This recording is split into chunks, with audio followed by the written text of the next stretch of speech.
This is actually a really cool study. Lycopene, a lot of people may associate it with prostate issues per se, but lycopene has a lot of unique benefits. Now, lycopene itself is not just in the domain of the tomato, but other red fruits and vegetables per se as well.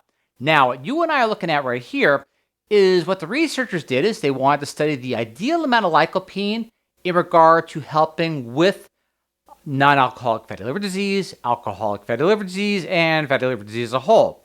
And they discovered what was called a Goldilocks zone. What is the ideal amount to help with these particular ailments? And if you see right there, you see it has it breaks down to these categories, 8 to 8.5, 9 to 9.5, and that's what the researchers basically landed on. 9.5 milligrams per day is the ideal amount through dietary consumption. Doesn't mean lycopene doesn't have any other benefits, but when it comes to what's being observed in this particular cohort study, which is an observational study over time, is 9.5 milligrams a day was the ideal amount. Doesn't mean ideal for everything, but in the case of NAFLD and the like, it is so. So what's that? 4 medium-sized tomatoes, again, not isolated to tomatoes on its own. It could be in other red fruits and vegetables as well. But that is pretty amazing. So let's delve into the study just to validate what you and I are observing in reference to this particular chart. So to proceed, oh yeah, by the way, dies irae, if you see like die down below, diere, my Latin's not the best. I have no clue why the researchers got all fancy-smancy and used Latin for a day, but that will elucidate itself, not to reiterate, like dies irae, day of wrath. You'll see. Let us begin. All right. Protective role of lycopene in subjects with liver disease. This is the study, NUTRIHEP study. We studied the role of lycopene, a phytochemical present in various fruits and vegetables, in modulating the risk of NAFLD, AFLD, and FLD.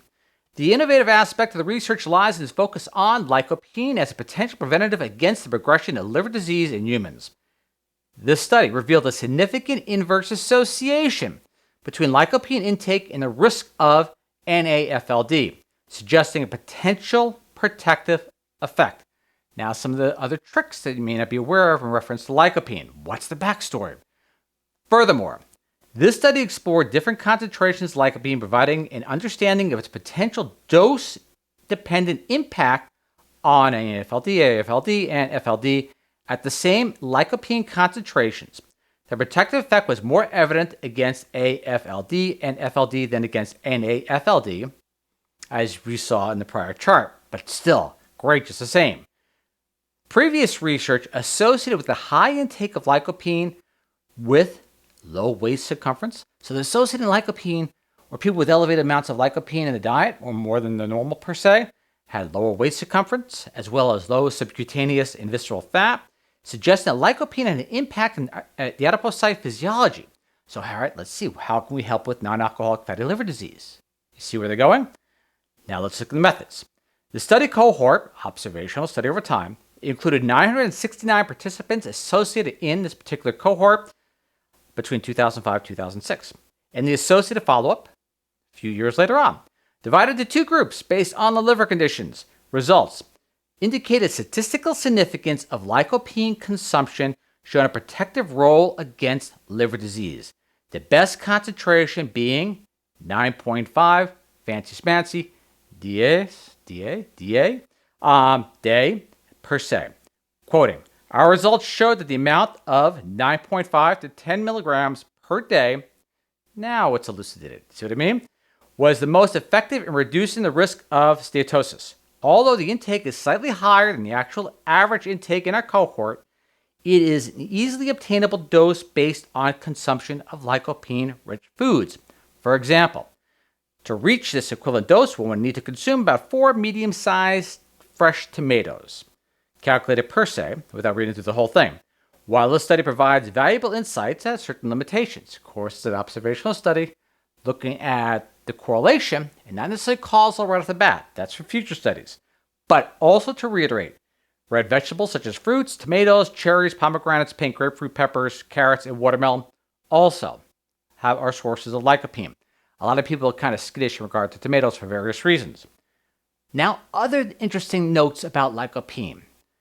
Moreover, several studies have demonstrated that lycopene exerts antioxidant and anti-inflammatory activities, primarily reducing steatosis and obesity-associated disorders in mice.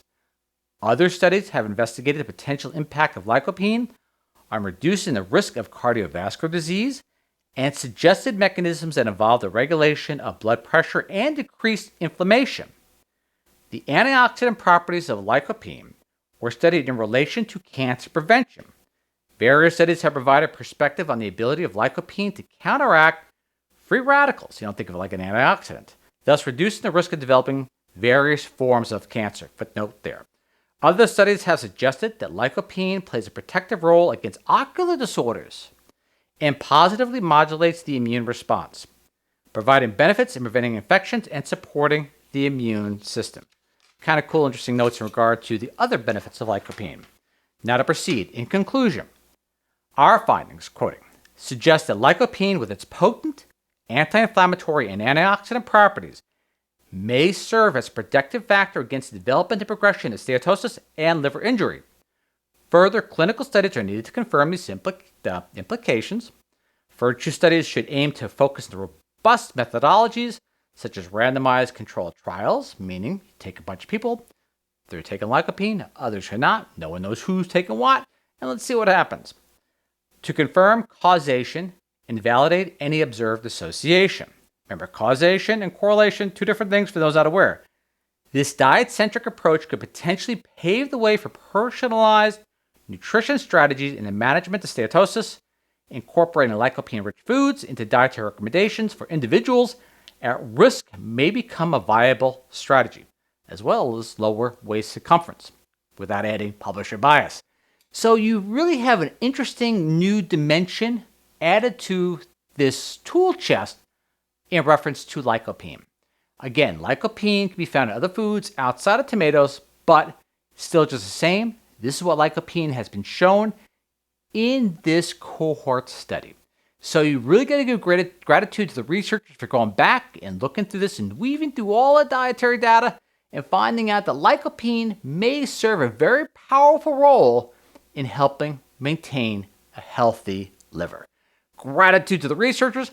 I am humble you watch, and I look forward to see you all once again, see what you and I share next week. Catch you next time. Bye.